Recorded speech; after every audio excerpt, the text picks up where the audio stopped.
Hello po sa lahat po ng ating mga followers, viewers, idol. Dito naman po tayo sa ating pakay sa araw na ito, mga idol. Ito napakagandang lumang drum po ng gas o petrolyo, mga idol. Dito po nire-retail yung mga petrolyo gas nung unang araw, mga idol. Dito po dumadalo yung gas, mga idol.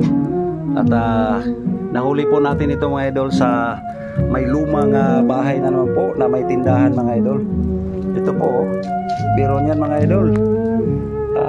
Napakatagal na nito. So maganda mga alaala po ito, mga idol, kasi yung mga nagtitinda ng mga gas nung unang araw, ito po yung ginagamit nila pang retail, mga idol. Dito po pinipihit, mga idol. Ayan po. So sana at may naalala naman po kayo nito at nag-enjoy din po kayo nito. Thank you for watching.